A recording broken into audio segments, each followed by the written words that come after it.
धमेरी नाम के गांव में झतुरा तांत्रिक रहा करता था। वो एक काफी पाखंडी तांत्रिक था। एक दिन वो सेठ धनी के दुकान पे जाता है और उससे कहता है, क्या सेठ जी, बहुत माल कमा लिया लगता है, जरा हम पे भी कुछ दान दक्षिणा कर दो। अरे वाह, और वो क्यों भला? तो जैसे फटीचर भिखारी को मैं भला किस बात का दान करूं? आप भीख मांग रहा है तो बात अलग है। अरे अरे, पागल हो गया है क्या सेठ? मैं भला भीख क्यों मांगने लगा? ये तो मेरा अधिकार है। मैं अपनी तंत्र विद्या से गांव में सबका ख्याल रखता हूं। तुझे खुशी खुशी मुझे दान करना चाहिए। पाखंडी, भाग जा यहां से, वरना तेरी खैर नहीं। पिछली बार गट्टू पान वाले ने तुझे पकड़ के कूटा था क्योंकि तू उससे भी पैसे मांगने पहुंचा था। चल भाग यहां से। तू बहुत पछताएगा सेठ। हाँ हाँ, चल भाग यहां से। घर जाके झतुरा रात में अपना काला जादू शुरू कर देता है। मुझे भगाया ना तूने सेठ, अब देख। अगले दिन सवेरे सवेरे पूरे गांव में हल्ला था। सेठ धनी के घर चोरी हो गई थी।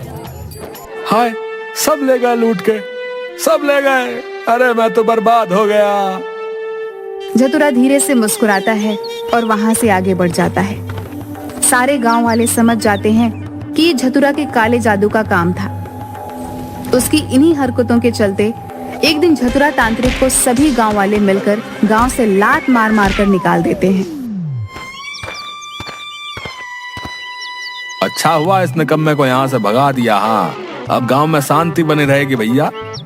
हाँ भाई, सही कह रहे हो। इसने तो नाक में दम कर रखा था।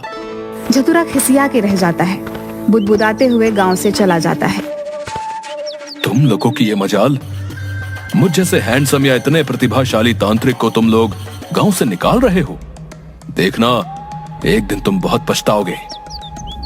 झतुरा अपनी इतनी भारी बेइज्जती के बाद गांव वालों से बदला लेने की सोच रहा था।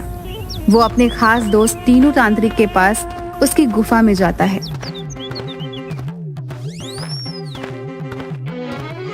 मेरे प्यारे दोस्त टीनू। टीनू झतुरा से डर के छुपा हुआ था और उसके सामने नहीं आना चाह रहा था, पर तभी टीनू का पैर फिसल जाता है और वो धड़ाम से नीचे गिरता है। झतुरा उसे गिरते हुए देख लेता है। अरे टीनू, तू वहाँ नीचे क्या कर रहा है? उठ जा, देख मैं तुझसे मिलने आया हूँ।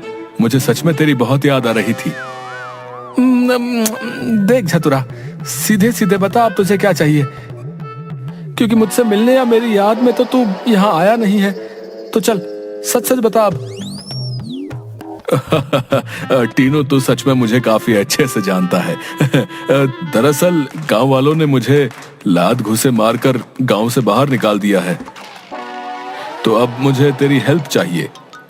वाह, मेरा मतलब, अरे क्या ये क्यों भला? जरूर गांव वालों की कुछ गलती रही होगी। वो तेरी ईमानदारी और अच्छेपन को समझ नहीं पाए। और वैसे हेल्थ नहीं होता है, हेल्प होता है। बिल्कुल मेरे फ्रेंड टीनू, अब मुझे तुझसे एक मदद चाहिए। उन निर्दयी गांव वालों से बदला लेने के लिए। उन्होंने मेरे जैसे महान तांत्रिक की बेइज्जती की है ना, तो अब उनके ऊपर एक खतरनाक भूत का साया आने वाला है। ओह, समझ गया भाई। तो तुझे मुझसे एक भूत चाहिए है? कोई आम भूत नहीं, बल्कि तेरे पास जितना भी भूत कैद है उसमें सबसे खतरनाक भूत चाहिए मुझे। अंडरवियर। हाँ हाँ, समझ गया बेवकूफ कहीं का। ये सुनकर टीनू मन ही मन मुस्कुराता है, क्योंकि वो झतुरा का बस नाम का दोस्त था। उसे झतुरा को परेशान करने का एक बहुत अच्छा मौका मिल गया था। वो झतुरा को अपना सबसे बेकार भूत दे देता है।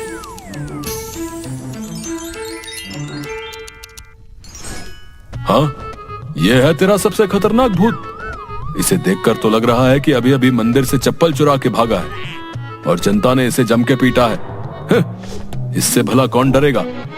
अरे तू इसकी शक्ल पे मत जा, अंदर से ये बहुत डरावना है। तू इसे एक मौका देकर तो देख। वैसे इसका नाम गधैया भूत है। चल भाई गधैया भूत, आजा मेरे साथ और चल के अपना कमाल दिखा। थोड़ी देर बाद वो ढीला ढाला सा भूत झतुरा के पीछे पीछे चल पड़ता है।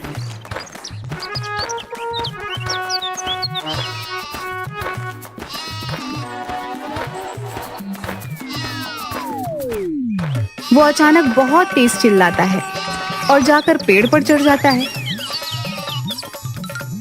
अरे अरे, कहाँ चढ़ के जा रहा है तू? तुझे बकरियों से डर लग रहा है? हाँ मालिक, एक बार बहुत दूर तक दौड़ाई थी। हम नहीं आऊंगा, आप भगाइए पहले उनका। हे भगवान, ये कैसा भूत है? हुर हुर हैया हुर। झतुरा मन ही मन खुद से कहता है, हो सकता है कि ये बस बकरियों से ही डरता हो, बाकी इंसानों को खूब डरा ले। उन गांव वालों की तो अब खैर नहीं। हाँ गधैया, अच्छा हुआ अभी से अंधेरा हो गया, अब सीधे चलकर गांव वालों को डराते हैं। झतुरा गधैया को लेकर जा रहा था और गांव में उसे सबसे पहले एक घर दिखता है। जा गधैया, शुरू हो जा। तुझे जाकर आदमी को डराना है। डराना है मालिक, पर भला वो कैसे? अरे तू बस उसके पास जा और उसकी चारपाई के ठीक ऊपर जाकर उड़ने लग और उसे डरावने चेहरे बनाकर दिखा। उससे वो जरूर डर जाएगा और घर से दूर भाग जाएगा। तब मैं जाऊंगा और जाके उसके सारे पैसे चुरा लूंगा। हमारा जाना जरूरी है क्या मालिक? आप नहीं जा सकते? अरे भूत मैं हूं या तू? चल निकलता है यहां से कि मैं लात मार के भगाऊं। मैं जा रहा हूं। गधैया उस आदमी के पास जाकर उसकी चारपाई के बगल उड़ने लगता है, पर वो ज्यादा ऊंचा नहीं उड़ पाता। फिर उसे कुछ समझ नहीं आता तो वो झतुरा की तरफ देखता है। डरावनी आवाज निकाल, डरावनी आवाज। पाओ पाओ पाओ पाओ। आदमी की नींद खुलती है और वो थोड़ी सी आंखें खोलकर गधैया की तरफ देखता है, फिर चिल्लाता है, अरे बहू देखो, बाहर एक कुत्ता रोते हुए मेरी चारपाई के पास घूम रहा है। इसे 2 रोटी दे दो, बेचारा कई दिनों से भूखा मालूम होता है। गधैया रोटी उठाकर खुश होकर वापस झतुरा के पास चला आता है। अबे बेवकूफ गधा है तू, गधा रोटी लेकर आ गया, उन्हें ऐसे डराएगा? मालिक, अपनी भी कोई रिस्पेक्ट है। हाँ, पूरा नाम लो गधैया। गधा क्या होता है ये? ऐसे तो इन गांव वालों से बदला लेना मुश्किल हो जाएगा। अब मैं इन्हें लूटूंगा, इन सबको कंगाल करके मैं बन जाऊंगा सबसे ज्यादा अमीर। हाँ ठीक है मालिक, अब मैं सबको ऐसे डराऊंगा कि सबको अपनी नानी याद आ जाएगी। लेकिन मालिक, एक बात पूछनी थी, वैसे मैं उन सबको डराऊंगा कैसे? हे भगवान, क्या दिन देखना पड़ रहा है। अब मुझे सिखाना पड़ेगा कि एक भूत को डराते कैसे हैं। हे भगवान, या तो मुझे उठा ले या तो इसे उठा ले। वाह, तेरे साथ रहकर तो मैं भी पागल हो गया हूं। तुझे तो भगवान ने कब का उठा लिया है। पक्का तेरी हरकतें ही कुछ ऐसी रही होंगी, इसीलिए जल्दी निपट गया तू। देख, जब रात को लोग चल रहे होंगे तो तुम उनके पीछे जाना और उनसे कहना, जो है दे दो वरना मैं तुम्हें खा जाऊंगा, समझ गए? ठीक है मालिक, अब आप मेरा कमाल देखना। हाँ। रात को झतुरा और गधैया दोनों एक सुनसान रास्ते पर पेड़ों के पीछे छुप जाते हैं। हम कब डराएंगे लोगों को? अरे पहले आने तो दे, जब आएंगे तब डराएंगे, पहले ही डरा दे। हद है, क्या मुसीबत हाथ लगी है। रुक रुक, देख कोई आ रहा है। अब सुन, तैयार हो जा और जैसे ही वो डर जाए उनका सामान चुरा के गायब हो जाइयो। मैं चाहता हूँ कि गांव में हर तरफ सबको सिर्फ और सिर्फ तुम्हारा खौफ हो। अब जा और दिखा दे अपना कमाल मेरे शेर। मैं भूत हूँ, मुझे तुम्हारा सामान चाहिए, मुझे दे दो वरना मैं तुम्हें खा जाऊंगा। हा हा हा हा। अच्छा, भूत है तू? कौन सा भूत है तू? चुपचाप निकल जा वरना ऐसा पड़ेगी कि दोबारा भूत बनने से भी डर लगेगा तेरे को। सोच ले, जा रहा है कि नहीं जा रहा है? निकल यहाँ से। इसके बाद गधैया वहां से तुरंत भाग जाता है। ये आजकल के चोर भी ना कितने मूर्खों जैसी हरकतें करने लग गए हैं। क्या हो गया इन चोरों को? हे भगवान, ये कैसा भूत है, इसे तो डराना भी नहीं आता। क्या करूं मैं इसका? लगता है भगवान, इससे अब कुछ भी नहीं होने वाला। मेरे पास एक आइडिया है, मैं ही भूत की पोशाक पहनकर भूत बन जाता हूं। और सुन गधैया के बच्चे, तुझे मेरा साथ देना होगा। जैसे ही मैं उन लोगों को डराऊं, तू जाना और उनके पैसे चुरा के भाग जाना। हाँ हाँ मालिक, एकदम समझ गया हूँ। आप चिंता मत करो, ये सब हम पर छोड़ दो। हाँ। चतुरा झाड़ियों के पीछे जाता है और फटाक से एक भूत की पोशाक पहनकर बाहर आ जाता है।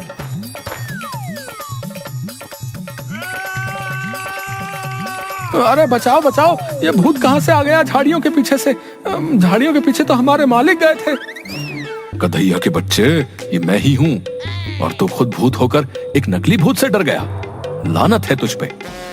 माफ करना मालिक, पर अब ये तो बताओ पहले किसके घर जाना है हमें? अब हम जाएंगे गांव के सरपंच के घर। उसी के कहने पर गांव वालों ने मुझे गांव से लात घूसे मार के निकाला था। अब मसा चखाएंगे हम उसे। चलो। फिर चतुरा और गधैया सरपंच के घर की तरफ चल देते हैं। गधैया, अब मेरी बात ध्यान से सुनो। मेरा प्लान यह है कि आज रात को इस सरपंच को इतना डरा देना है कि उसकी आत्मा कांप जाए, और कल सुबह होते ही ये भागता हुआ मेरे पास आए और आके मुझसे माफी मांग के मुझे वापस गांव आने की विनती करे। जी मालिक, हम सब समझ गए हैं। हाँ तो मेरे प्यारे होस्ट, चल लग जा काम पे। मालिक वैसे घोस्ट होता है, पर चलो ठीक है जो है। फिर चतुरा वहां से चला जाता है और गधैया सरपंच को डराने चला जाता है। सरपंच चादर तानकर सो रहा था।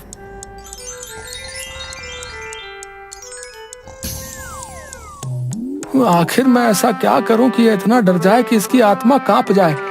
एक काम करता हूं, इसके घर की सारी बत्तियां बंद कर देता हूं और फिर इसे हू हू करके डराऊंगा। फिर गधैया सारी बत्तियां बंद कर देता है और सरपंच की खटिया के पास जाकर अजीब अजीब सी आवाजें करने लगता है। अरे कौन है? अरे चोर, चोर है तू? सरपंच को अंधेरे में कुछ भी ठीक से नहीं दिखाई दे रहा था। तेरी इतनी मजाल कि तू गांव के सरपंच के घर आके चोरी करेगा? रुक, तेरी खैर नहीं। इतना कह के सरपंच अपने नौकरों के साथ मिलकर गधैया की धुलाई कर देता है। अरे हमको नहीं मारो, हम चोर नहीं है, हमको तो मालिक ने भेजा है। सरपंच रुककर गधैया की बात सुनने लगता है। गधैया अपना और चतुरा का सारा राज सरपंच के आगे उगल देता है ताकि वो उनकी मार से बच सके। अगली सुबह चतुरा की आंख शोर से खुलती है। कोई उसके दरवाजे को जोर जोर से पीट रहा था। ओह, काफी शोर है। लगता है वो सरपंच और बाकी के गांव वाले मुझसे माफी मांगने आ गए हैं। चलो जल्दी से सबको माफ कर देता हूँ और अपने घर चलता हूँ। जैसे ही चतुरा गेट खोलता है, एक गांव वाला उसे पैरों से घसीटता है और सारे गांव वाले उस पर फिर से लातों और घूसों की बरसात करने लगते हैं। अरे अरे, बचाओ बचाओ, क्यों मार रहे हो मुझे? अरे चतुरा के बच्चे हैं? जब तुझे हमने गांव से बाहर भगा दिया तो तू अपना ये किराए का भूत लेकर हमसे बदला लेने आया था। रुक, इस बार तुझे मार मार के सीधा अस्पताल पहुंचाते हैं। इस गधैया को तो मैं नहीं छोड़ूंगा। अरे अरे, मालिक की तो कुछ ज्यादा ही सेवा हो गई।